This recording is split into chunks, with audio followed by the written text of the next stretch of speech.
So much easier now that I can read. Lightning round, boys against girls. Okay.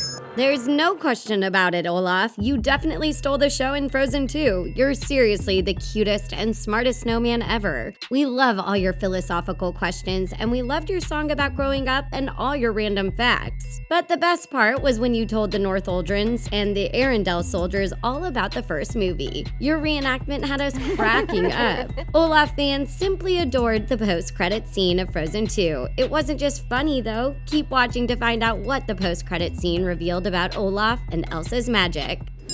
The post-credit scene. After the credits, Disney surprised fans with a really cute post-credit scene, and it was all about everyone's favorite snowman, Olaf. Earlier in the movie, Olaf did a hilarious reenactment of the first Frozen film. At first, the Northuldrans and soldiers were totally freaked out by the talking snowman doing performance art. But as Olaf got more dramatic in his interpretation, they got super into it. General Matthias was especially invested in the story. We cracked up at Olaf's little play and Matthias's sincere reactions. He got everyone caught up on what Elsa and Anna were doing in the Enchanted Forest. The movie's creators knew this scene would be a huge hit, so they made the post-credit scene similar. In this one, Olaf acts out the events of the entire second movie. It's so funny. He mimes the whole thing and uses the same dramatic language. He's also really clear about reminding his audience that he was right all along. Water has memory is a big theme of the movie. He first says it when he's rattling off facts on their journey north. Then, when the ice memories appear in the forest, Anna asks him to explain.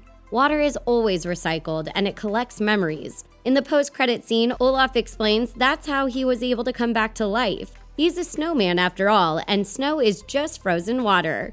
He ends his performance by telling the audience, "I live and so do you." Then the screen switches to his captive audience. We see hundreds of baby snowmen. Marshmallow, the snow monster from the first Frozen, is also there. The baby snowmen were from Frozen Fever. In this short, Elsa gets sick. Every time she sneezes, more little snowmen pop out. By having these magical frozen creatures at the end of Frozen 2, the creators tied all the movies together. This might suggest that the Frozen franchise is really over since it tied up loose ends. After all, lots of fans wondered about what happened to Marshmallow. It was also a great way to end the movie on a lighthearted note. The messages of Frozen 2 were really serious. Parts got really dark. Even with the happy ending, it was a heavy movie, but the post-credit scene lightened the mood. Keep watching to find out what is revealed about Elsa's magic. What this means for Olaf. Oh, how I wish this could last forever.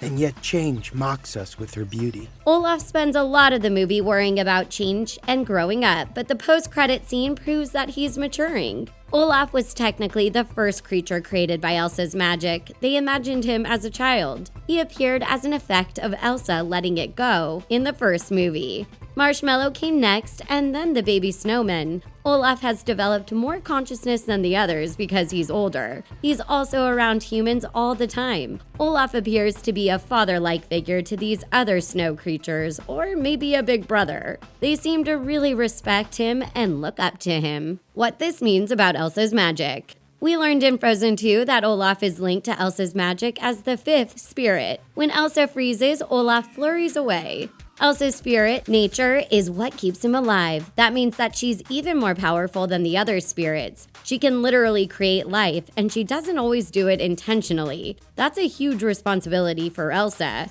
It was important that Olaf reassured them that they are really alive because he's alive. This also means that they probably disappeared when Elsa froze too. What this means for the snow creatures. It's not clear where these snow creatures are for the rest of the year. Did Elsa give all of them permafrost like she did Olaf? Or maybe they just hang out in the mountains where it's always cold. They could also disappear when the snow melts and reform the next year because water has memory. It's also possible that they'll become just as advanced as Olaf. They're still growing and they don't hang out with Elsa, Anna, and Kristoff all the time. Will Marshmallow learn to read and play charades? That would be hilarious. Do you love theories about Frozen 2 and other Disney films? Then you'll love the things. Click that big red subscribe button for more awesome content, and click the bell to stay in the loop. If you're watching on a mobile device, click your settings and turn on notifications. What was your favorite Olaf moment in Frozen 2? Don't be shy, let us know in the comments section. Thanks for watching. Show Olaf some love by clicking that thumbs up button. See you next time.